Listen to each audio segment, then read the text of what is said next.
Putin ने Ukraine पर चलाया नया ब्रह्मास्त्र तो खौफ में नाटो देश, बुलाए आपात बैठक, तीसरे विश्व युद्ध की ओर बढ़ी दुनिया। पुतिन औष्णिक मिसाइल नेटो। रूस ने अपनी नई हाइपरसोनिक मिसाइल ओरेशनिक से नाटो देश घबरा गए हैं। नाटो देशों ने अगले मंगलवार को एक आपात बैठक बुलाई है और इस मिसाइल पर चर्चा करेंगे। वहीं पुतिन ने ऐलान किया है कि वह आगे भी हाइपरसोनिक मिसाइलों से हमला करना जारी रखेंगे। इससे तनाव बढ़ा हुआ है। रूस के यूक्रेन पर अपनी नई हाइपरसोनिक मिसाइल ओरेशनिक दागने के बाद से पूरे नाटो देशों में दहशत का माहौल है। अमेरिका से लेकर ब्रिटेन तक नाटो देश घबराए हुए हैं और इस महासंकट से निपटने के लिए आपात बैठक बुलाई है। रूस की यह मिसाइल मात्र कुछ ही मिनट में यूक्रेन के दनिप्रो शहर पहुंच गई और उसने यूक्रेन सैन्य ठिकाने को तबाह कर दिया। यूक्रेन की सेना पश्चिमी देशों के दिए एयर डिफेंस सिस्टम के बाद भी इस हमले को रोकने में नाकाम रही। गुरुवार को दागी गई रूस की इस मिसाइल के वीडियो सोशल मीडिया में वायरल हैं। इस बीच ब्रिटेन समेत नाटो देशों ने रूसी हमले पर चर्चा करने के लिए आपात बैठक बुलाई है। रूस की इस मिसाइल से परमाणु हमला भी किया जा सकता है।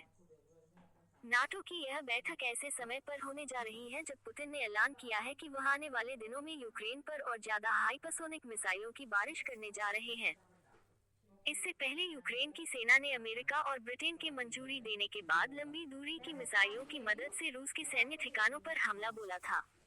इसके जवाब में रूस ने पहली बार अपनी इस नई हाइपरसोनिक मिसाइल से सफल हमला करके नाटो देशों को कड़ा संदेश भेजा है। इस मिसाइल के वीडियो में नजर आ रहा है कि उसके वारहेड दनिप्रो शहर पर गिर रहे हैं। Please subscribe and follow. Ukraine का कहना है कि रूस के पास 10 से ज्यादा की तादाद में यह मिसाइल है। पुतिन ने इस मिसाइल की सफलता देखते हुए दर्जनों की तादाद में इसे और बनाने का ऐलान किया है।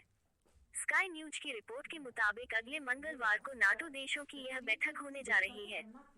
इस बैठक में नाटो देश रूस की इस मिसाइल से पैदा हुए खतरे और यूक्रेनी सेना के हार के डर पर चर्चा करेंगे। उधर पुतिन ने कहा कि हम इस मिसाइल के टेस्ट को जारी रखेंगे और इसका जखीरा इस्तेमाल के लिए बनकर तैयार है। पुतिन के इस ऐलान के बाद कई विश्लेषकों को डर सता रहा है कि यह लड़ाई कहीं तीसरे विश्व युद्ध में नहीं तब्दील हो जाए। रूस के इस पलटवार के बाद यूक्रेन के लंबी दूरी तक मार करने वाली मिसाइलों से हमले का दांव उल्टा पड़ गया है।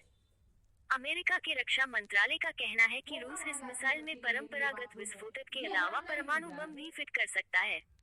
इस बीच नाटो टक्कर देने के लिए रूस और उसके दोस्त बेलारूस ने बड़ा ऐलान किया है। रूसी विदेश मंत्री सर्गेई लावरोव ने कहा कि रूस और बेलारूस इंसाफ को बनाए रखने और विभिन्न प्रकार के अवैध पश्चिमी प्रतिबंधों का मुकाबला करने के लिए अंतर्राष्ट्रीय कानून का इस्तेमाल करेंगे। उन्होंने यह बात बेलारूसी शहर ब्रेस्ट में एक प्रेस कॉन्फ्रेंस में कही। लावरोव और बेलारूसी विदेश मंत्री मैक्सिम रायजेंकोव ने दोनों देशों के विदेश मंत्रालयों की एक बैठक में भाग लिया। इस दौरान दोनों पक्षों ने बेलारूस और रूस के खिलाफ एक तरफा दबावपूर्ण नीतियों और प्रतिबंधों को लेकर जॉइंट एक्शन प्लान तैयार किया। दोनों ने घरेलू और अंतर्राष्ट्रीय राजनीतिक प्रक्रियाओं पर एक समान विचार व्यक्त किए। समाचार एजेंसी सिन्हुआ की रिपोर्ट के अनुसार, लावरोव ने कहा कि पश्चिम ने अंतर्राष्ट्रीय कानून का गंभीर उल्लंघन किया है।